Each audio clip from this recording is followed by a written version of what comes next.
And welcome back to part 12 of Neptunia Reverse, where today we're going to be starting off with doing some of the optional dungeons we have available to us now, but then later in the video we're going to be going over to Lowee to start chapter 4 properly. The reason why we're doing that is because there's not that many optional dungeons we can do right now. Hi there, how has everyone been? I'd like to talk a bit about the environment today. I'm not going to lie, the air here isn't particularly the cleanest. Well, it's mostly because of Avenir though, but don't worry, we're working to get it resolved. We'll come back with results, so please stay tuned. Well, that's it for today, see you again. There's a very short CPU blog. Let's go see if Vert's got one. Oh look, she has. Hello there. I would like to talk of the charm of Leanbox here. First, I'm the Greenheart of the console patron unit of Leanbox. Leanbox is known as the land of green pastures and is lush with greenery. Comparing the games, I would say Medieval is the most fitting. It is a very nice place to live that is geared towards family living.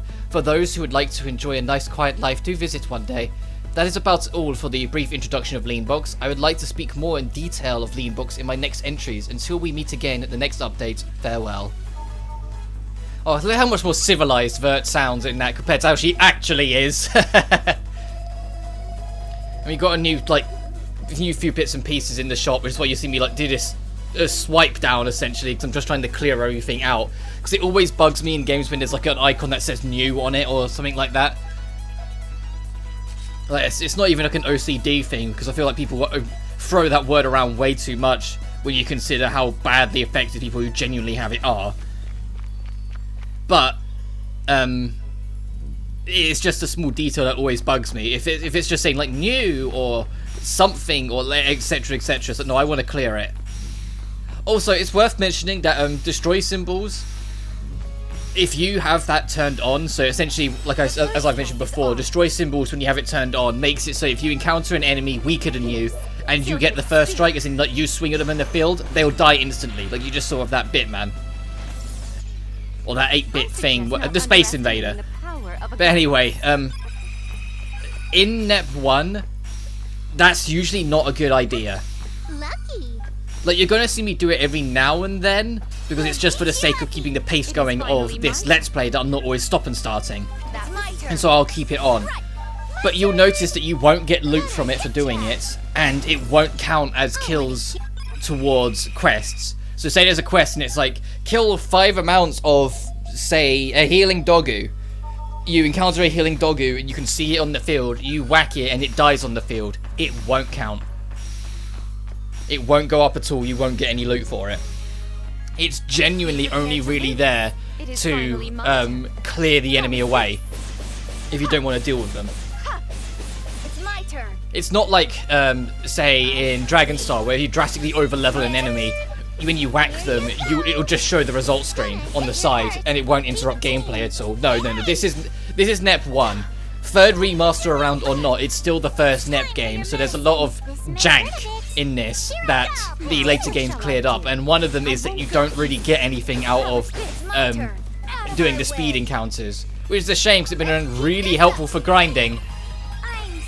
And I don't mean level grinding, I mean resource grinding to get access to extra content.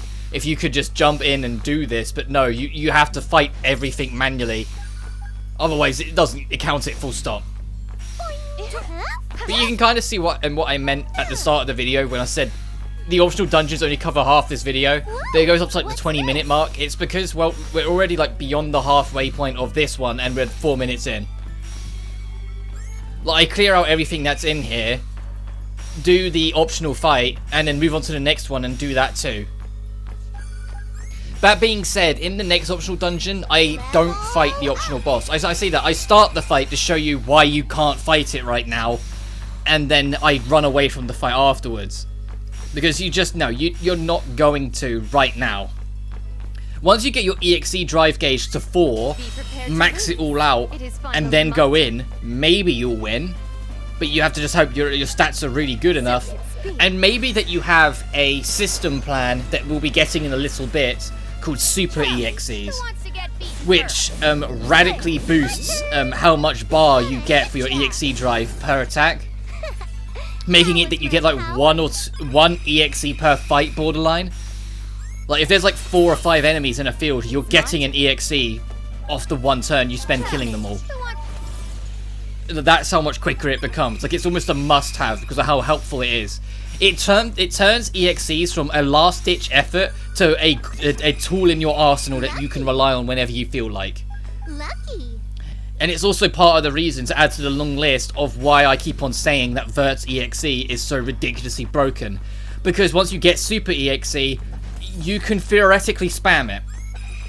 As long as you've got everyone else doing basic attacks to just build up the bar. You can use it theoretically every single turn. Speaking of EXEs, I do showcase the level 2 EXE that we have between Nep and Vert in this video. And you'll see why I don't use level 2s. As I've mentioned before, the problem with level 2 EXEs is that it's always more useful to use 2 level 1s than it is to use a level 2. So why bother? You might as well just spend 2 turns instead of spending 1 to do a weaker version, and that spends 2 bars instead of just 1. Lucky. Also, that dropped a plan called Treasure Hunter, which is beautiful to have. It increases item drop rate from enemies, which turns, you know, late game grinding that I was just talking about into something a lot more manageable. Because sometimes you can go many encounters in a row not bumping into what you're after. But as we go into this optional boss, this Ice Fenrir, well, firstly, it kind of gives away what it's weak to. It's an ice beast, so come in burning it. Yeah, because there are elemental weaknesses. Elemental weaknesses in the Neptunia series don't mean anywhere near as much as it does in a lot of other games. Like, you can go through the whole game just doing non-elemental magic or just picking an element you like and sticking to it. But it doesn't mean that it's completely worthless. It's not as significant as it could be. It's not like when you play Final Fantasy and it's like late game is entirely dominated by elemental resistance and weaknesses. Or a Persona game where the moment you start a fight, the first thing you do is analyze everything it might be strong or weak to. No, in this game, it's more of like an extended afterthought. It's just if you want a little bit more damage. You're not going to be like changing the game by using elemental weaknesses and resistances to your full advantage. At least not in Net 1. In the later games it becomes slightly more significant, but not too much. But whilst we're fighting this relatively easy optional boss, I want to talk about a topic that I started talking about last time, but then we ran out of time. So I want to talk about it now, before there's another video gone and I haven't had a chance to talk about it. Yesterday I was talking about Hololive, a VTuber corporation that's on YouTube that I've very, very much become absorbed into over the past 6-ish months. And I genuinely adore it. I genuinely live for it. It's really fun content. A lot of it's quite heartwarming. Sometimes not for intended reasons, but a lot of it is very sweet and heartwarming. It's very funny, and it's just always something I enjoy going to and watching when I can, even if the live streaming time is usually not favourable, me living in the UK.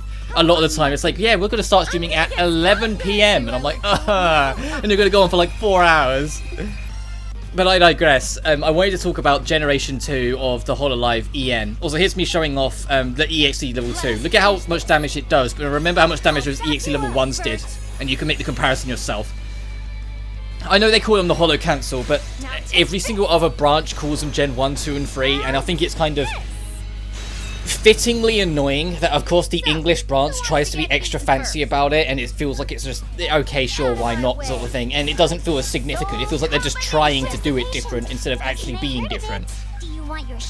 But that's like standard for anything that feels like it's come from Hololive English. Oh, no, it's not just Hololive English, anything English version of. It's always the English version. It feels like it has to be more serious or more fancy, whilst even if it has very light-hearted background. Which, to be fair, Hololive as a whole is extremely light-hearted, even when they're trying to be serious. But the Holo Cancel, the 5 members of them, I adore all of them. I'll say that outright. Even though I have my preferences, I genuinely adore all of them. I think all 5 of them are brilliant. My preferences, though, is that I think Crony is the best one, and I think Mume is the second best by a hair. And it's for completely different reasons. I love Crony because Crony... I've never related to someone online quite as quickly as I did Crony. The moment she's just like, oh, here's my 5 goals, and she was talking about her stuff that she wants to like do, like music stuff, she wants to do anime stuff. I was like, oh yeah, that's really cool goals. And the last goal was, I just want to be happy. And I was just like, damn, girl. Damn, I get you. And so I think, like, and to be fair, kudos to her. In front of like several 100,000 people like that, for her to just kind of, so she didn't make too big of a thing about it, but she opened up a little bit, like, you know, in front of a live audience in your first live stream of 200,000 odd people, to admit that she's not a happy person, and like she just wants to, and she wants to be though, and so she has it as a goal. I was like, that takes a lot of bravery and a lot of guts, and so I have a lot of kudos for her, which I think was also part of the reason why I have so much time for her, because I have a lot of respect for her to be able to do that, because I know it's not easy. Speaking of not easy, this second optional dungeon, most of the enemies here will rip your head off if you're not careful, so be careful. And it kind of sort of leads into the reason why I said don't fight the optional boss of this dungeon yet, because you won't win. If you've been following along, you really won't win. But yeah, but because of that, I have a lot of time for Crony. I watched the whole of her 12 minutes live stream, and that was funny for the wrong reasons. I don't really care for the game. I was more just watching it to see like her first proper stream after debut, how it would go sort of thing. And it was a blast. It genuinely was. She had a lot of fun with it. And her super hot stream as well was really fun. How she managed to sort of jump scare herself twice. But my second favourite is Mume, and let's say it's only by a hair, but for very different reasons. It's because Mume's the sweetest, most innocent soul I've seen in a while. I know that will change, because I know what Amelia Watson's earlier streams were like, and when you look at her now, she's a right little gremlin. But I know her earlier streams are very sweet, and I think it'll probably end up being the same once Mume gets more confident with herself. And I think that's also part of the reason why a lot of people were drawn to her, because it was, like, although I can imagine all of them were nervous, like doing their debut streams in front of so many people and whatnot, she was the most apparent with her nervousness. Like, her voice was shaky, she was stumbling a little bit more, like she kind of had to kind of keep herself calm. Like, it always sounded like she was a couple steps away from just kind of having a breakdown where she was freaking out a little bit and having to try and keep herself calm and, you know, tame her nerves. Because to be fair, we look at it, it's like, oh, it's just some funny person on that, but it's your voice talking to several hundred thousands of people sometimes. Of course that's not going to be easy, even for people that have done it for a while. You can't just jump into that field.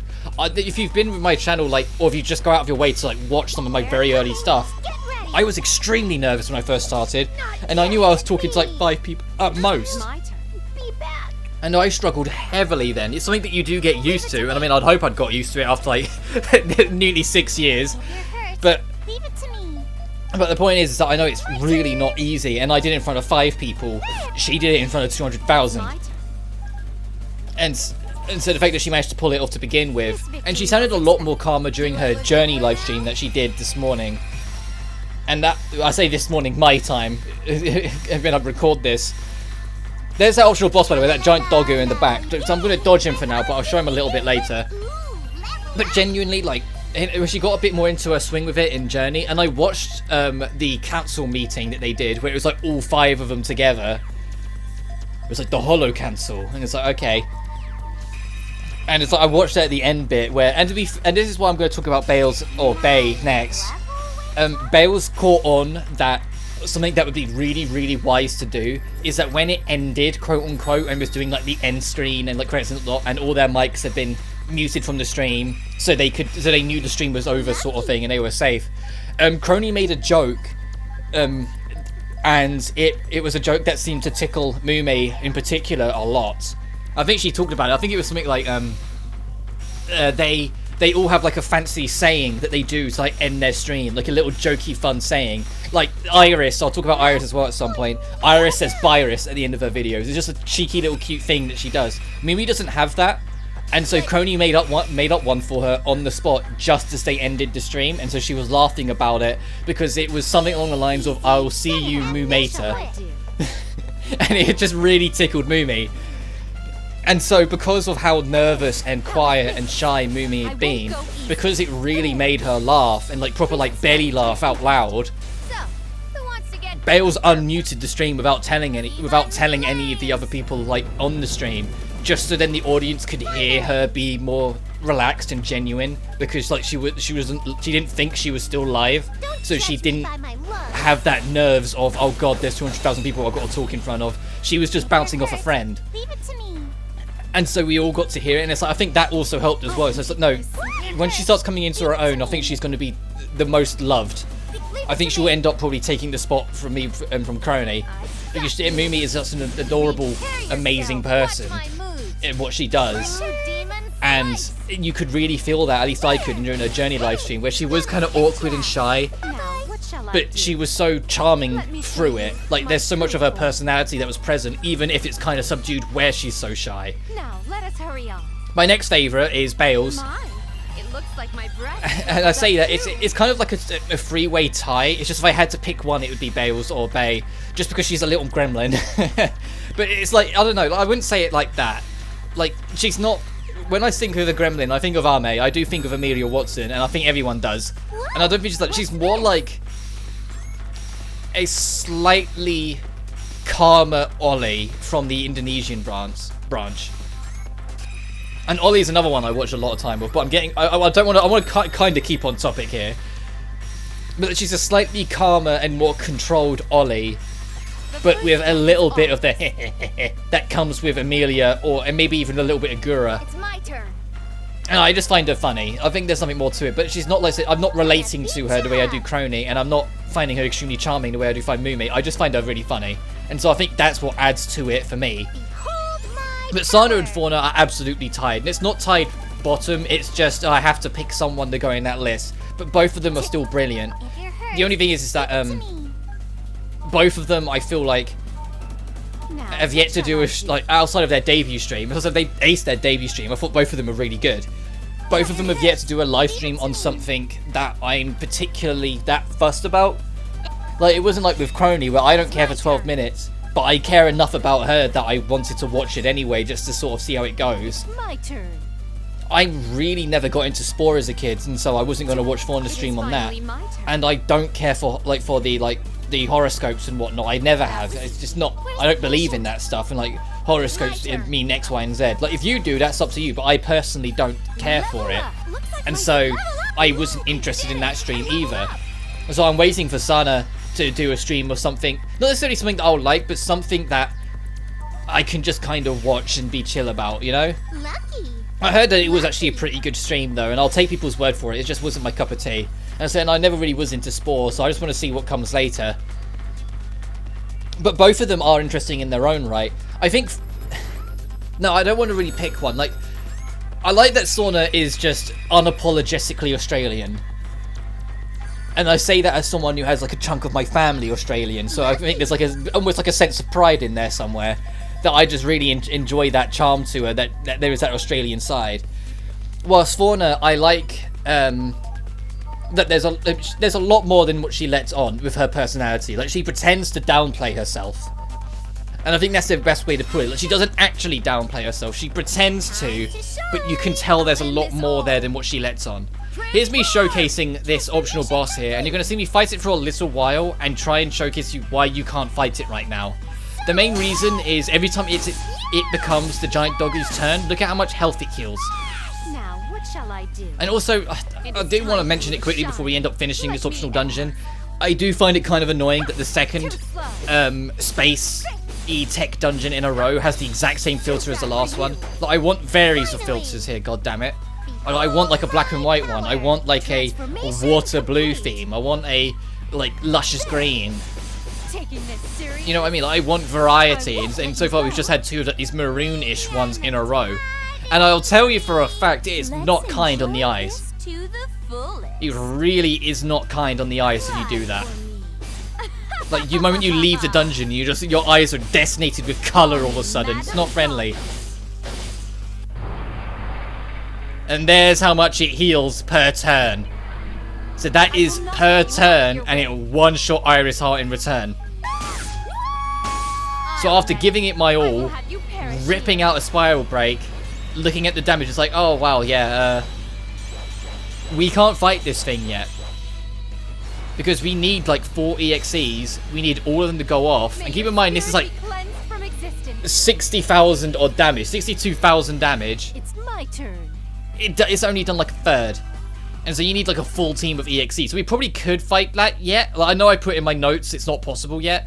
But once I get the next team member in and get super EXEs, it's definitely possible. That being said, we've got a cutscene because we're going to break into Lowee now. But was it fine to just come to Lowee's Basilicom? What do you mean? If Conversacion was seen at the Basilicom, they may be in this together. This is like jumping into enemy territory. I hope nothing bad happens. Now that you mention it, I'm getting a bad vibe here. But since we're here, we may as well ask around for constipation already. I suppose this is a risk we need to take. Oh, and that's conversation. Welcome to the Lowee Basilicom. Have you come to see Lady Whiteheart? Yes. There's a number of questions we'd like to ask. Very well. To start, I am Financier, Lady Whiteheart's Chamberlain. It must have been cold outside. Let me prepare something warm for you. Ooh, can I get a nice warm bowl of stewed pudding? I would be happy if I had a cup of sugar topped with hot chocolate. I'll have milk tea. I'll have the same. Oh, but a Darjeeling Pure Blend for the tea leaves. This isn't a restaurant.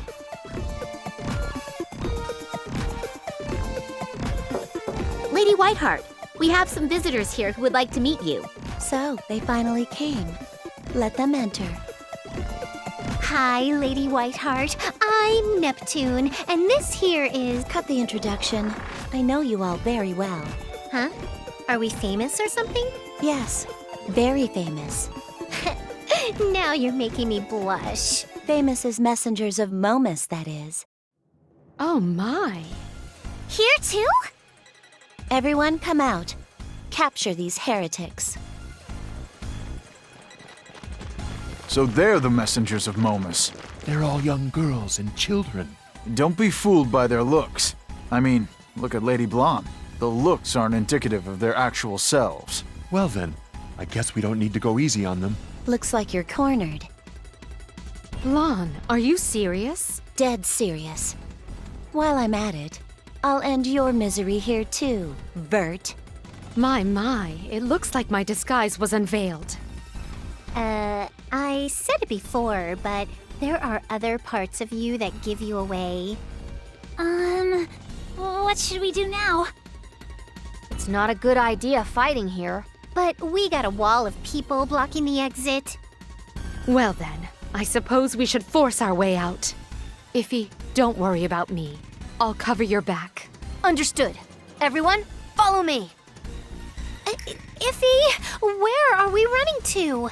We're heading towards that stained glass panel! Oh no, don't tell me, Iffy. Get ready. What? Here goes nothing! Wait for me! I always wanted to do this, just like in the movies. Here I come! I can't believe they got away. Go after them. Do what you have to. Bring them back. Right away. It's only a matter of time they bloom red flowers onto the white snow here. I better get moving. Hopefully, I can get to them first. Oh, Financier, another character that's in this game and then just kind of vanishes off the face of the earth afterwards. And it's not even like a fact of, oh, it's super dimension, it's not canon, yada yada. No, I just feel like they genuinely just forgot about her after this game. And Financier is like Blonde's assistant. And I know a lot of it is because they lean into the whole Oracle thing, but they could still have her as be like, you know, a Chamberlain, but no, whatever. There's a lot that you pick up here because a lot of Lowee's information boxes are for optional dungeons we've just done, which is why there's so many here. There's also a few items that are kind of interesting that you can start buying the anti-items. The anti-items not only heal a status condition, but will heal a small amount of your health. You also get a new Splunker dungeon, the Hanada Forest. Anything that the Splunker gives you, like dungeon-wise, tends to be very late in the game that you'll actually get access to them.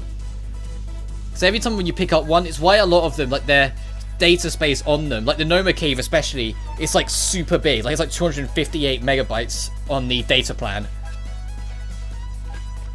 But as we run away, we end up in the Lowee snowfield. Oh, I wonder if we're safe now. No, they'll catch up soon. Let's head towards the city. And this is something that I really much appreciated. They've added new music for a lot of the ice zones, and they, you know, actually gave all these zones an icy makeover. they weren't this snowy in Rebirth 1 or the original. There's like little patches here and there, but they didn't actually make it a full-on snow zone, so to speak, in those older versions. Reverse did that. Reverse like really went out of their way to re-visualize this area to fit Lowee's theming better. And I hope they keep it in Reverse 2 and 3 when they eventually come out, and I hope they lean more into it in the 5th game. So I love these enemies. These little skeleton dudes. They have an item that we desperately need, it's not desperately, but will need to unlock the next optional dungeon, and throughout the entirety of this dungeon run, they don't drop it. And so I have to go back for it off screen. But I just love the fact that when those enemies are moving around, they spin. They do little spins as they go around. But yeah, the last, like, I know it's not part of the Holo Council, but she feels like she was, like, thrown in without much space between her and English Gen 2, to the point where a lot of people kind of count her, like, some people count her as like a Gen 1 extension, some people count her as like a Gen 2 extension, but I feel like she deserves more credit than that, because she debuted entirely on her own. She didn't debut as a team like Gen 1 and Gen 2 did, and had a whole month of trying to basically survive on her own. They were a little bit lenient, because usually with Hololive they do a 1-month collab ban, where when someone starts, they have to prove for a month essentially that they are more than capable of looking after themselves. And then afterwards they can say, okay, if you want to do stuff with other people, go for it. With Iris, they were slightly more lenient. They made it 2 weeks before she could do collabs with her English cohorts, and then a month from her debut before she could collab with anyone else. And that was Iris. And like Iris is probably, I'd say, like my 3rd favorite Hololive English member, full stop. And like she was like my 2nd favorite, but you know, Crony crept in. But I say that might change, because Crony's only done a couple live streams, so we'll see how that goes. But Iris is really charming as well. I think I just have a knack for like people who are just really charming and kind of sweet and goofy. I just always kind of lean into. And it's the same thing, because my absolute favourite Hololive member is Ollie, believe it or not, is Crazy Ollie. I think she's just brilliant. My favourite Hololive English member though is probably Ina, if I'm honest. And that might seem like an odd choice, but I have a lot of time for Ina. She's very subtle, but she has a great sense of humour. But Iris, like, firstly, her singing is amazing. I know, like, that's kind of what they hired her for. Like, she's the holo singer of Hololive English, so of course she's going to be good at singing, otherwise they wouldn't hire her. But my goodness, is her singing really goddamn good. And a lot of her live streams, like she didn't suffer. I say suffer, like it go down the same road that I always forget what her name is, the Japanese holo singer, like Azuki or like Azhi or Azzy, I don't know what her name is, I can't remember. Where Azuki, and so that might be completely wrong, but it's as something or other, never does anything outside of the singing, and so for a lot of like casual Hololive members, it's kind of forgotten about because she just doesn't show off often. Whilst Iris is very much a gamer, and so she does a lot of other live streams other than her singing, and I think that really helps because it does make her feel like just the forgotten and sixth member of Hololive English. Like I'd probably compare her more as like an extension of Gen 1 than I say Gen 2. But I can see the argument on both sides, because she is like she's like the being of hope and all that stuff, and like the Holo Council are all about different rules of the reality. Like Sana is supposed to represent space, Fauna is nature, Mume is civilization, Bay is chaos, and Crony is time. Like every person there is supposed to represent like a different force. So I guess it kind of, I can see the argument, because Iris, like everything about how they advertised her and how they handled her, like, and what her songs are about, all of them is about that she is a symbol of hope. Hope has descended upon the people to give them a reason to believe, or in Ollie's case, terrorize her. I watched that. No, I'm going off topic again. But that live stream, that particular one where Iris just randomly pops up in Ollie's live stream and just types in like the text chat. 'Cause I think it was playing Minecraft. And she just put in the text that hope has descended and is coming for you. That was so funny. This optional this plat doll thing, or this played doll thing, on my first playthrough, I straight up skipped this son of a bitch because he wiped the floor with me. And you can still kind of sort of see it. If you come in with a party of 3, good luck at this stage of the game. But because we've got a party of 4, we can kind of... And because we've been doing those optional dungeons for a slightly higher level, we can kind of brute force it a bit better. But on my first playthrough, this fight started a trend that I'm really hoping in my recording I can remain evasive of. But after this optional fight on my original playthrough, I didn't touch the optional bosses ever again. Because every time I tried to, I got demolished by them. And so I want to kind of try and break that trend a little bit in this by continuing to fight them. So the only one I've really skipped is the giant doggo. Time to get it on. I will not let And it's also because I do genuinely want to 100% this. Because the only reason why I didn't 100% it on the Vita is because I got the second game. I got the second game so soon after I finished the first, so I just put it down to play the second, and I just never went back. And then the same happened with the second and the third, so if there's ever a reverse 2, I'll 100% that as well. If you're hurt, leave it to me. Victory, or Nep 3, I didn't 100% it, because once again, listen, I got Nep 4 eventually, but there was a bigger gap, so I did get a heck of a lot more done before I moved on. But the only thing I didn't really do was defeat like the hardest optional boss in the game, just because I really couldn't be bothered to grind. Because it's like you have to, like they expect you to be at level 150 to do it, and I just really could not be asked to do it. But anyway, this video has gone on long enough, so I'm going to wrap it up here. Next time on Neptunia Reverse, we're going to continue our retreat away from Blanc? But until then, you guys take care now. Peace.